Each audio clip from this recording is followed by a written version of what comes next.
Hello everyone, welcome to Quantifiers. So students, I hope your preparation is going well. Today I've taken a very good question on time and work. I would request everyone to please pause the video and give this question a try. Okay, so the question says there are four friends PQRS. Time taken by P alone to complete the work is X days and time taken by R alone to complete the work is X plus 15 days. पहले information use कर लेते हैं हम. लिख लेते हैं इसको कि P किसी काम को X days में करता है and R can do the same work in X plus 15 days. Further in the question it is given P started the work alone.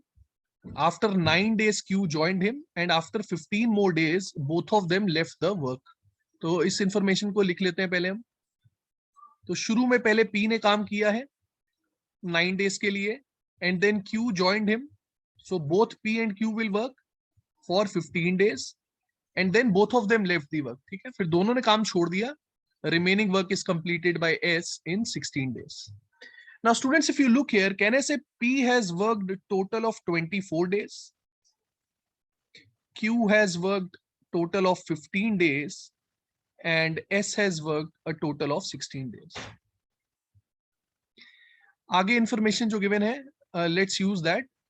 R की जो efficiency है वो 25% ज्यादा है Q से और हमें ये भी गिवन है कि Q और S की एफिशिएंसी का रेशियो 4:5 है. तो Q:S एफिशिएंसी का रेशियो 4:5 है. Now because efficiency of R is 25% more than Q, तो हम लोग कह सकते हैं कि R की जो एफिशिएंसी होगी वो भी 5 हो जाएगी. Ratio will become 4:5:5. Now students, here you can see we have this particular information related to P and R.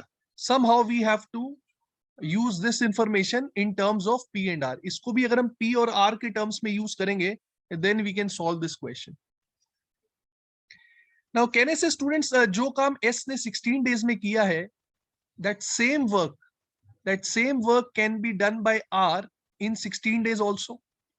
जो काम S 16 days में कर रहा है, R भी वही काम 16 days में कर सकता है. See why I am saying this? Because दोनों की efficiency बराबर है. R और S की efficiency बराबर है. Now look at Q and R.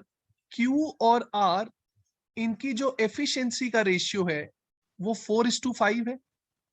तो हमें पता है कि efficiency और time तो inversely proportional होंगे, right? Because अगर efficiency कम है तो time ज्यादा लगता है और efficiency ज्यादा है तो time कम लगेगा. तो अगर efficiency का ratio 4:5 है तो time taken by them will be in the ratio of 5:4.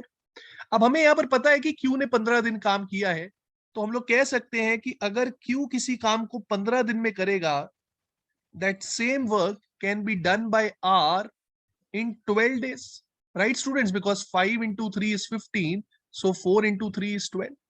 तो हम लोग ये भी कह सकते हैं कि Q ने जो काम 15 दिन में किया है वही काम अगर R करेगा, R would take only 12 days. Now students, if you look carefully, I have converted this complete information in terms of P and R. तो हम लोग ये कह सकते हैं कि P ने 24 दिन काम किया. I'll write it here.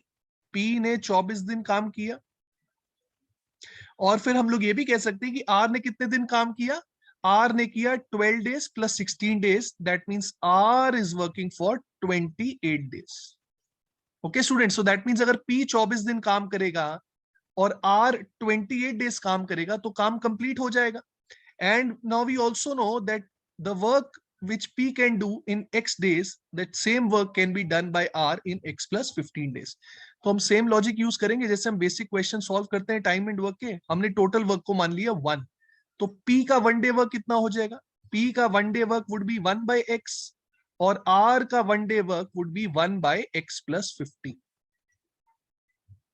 तो 24 दिनों में P ने कितना किया हुआ? इन 24 days P must have done 24 by X work, and in 28 days R must have done 28 by X plus 15 work, and the work is completed now.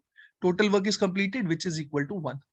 Now students, this is quadratic equation. You can solve it, or let me write it for you guys. 24 into X plus 15 would be 24X plus 360 plus 28X, and right hand side would be X square plus 15X. ठीक है, ये हमारे पास quadratic equation आ जाएगी. So we'll get x square. Now 24x plus 28x is 52x. 52x goes on the right hand side, so that would become minus of 37x minus of 360 will be equal to 0. ठीक है students, I hope यहां तक सबको clear है.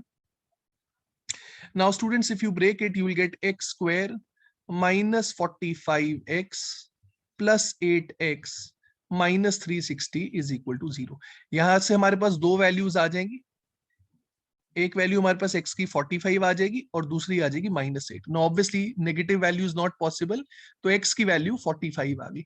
Now the question is what fraction of work can be done by r in 6 days.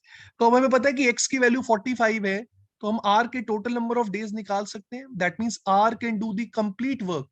r can do the complete work in 45 plus 15, that is 60 days. तो अगर r 60 days में पूरा काम करेगा तो 6 डेज में कितना करेगा? Obviously 1/10. So 1/10 option 4 is the correct answer. So a very good question. I won't say it was easy, but I hope all of you have understood the approach. Thank you.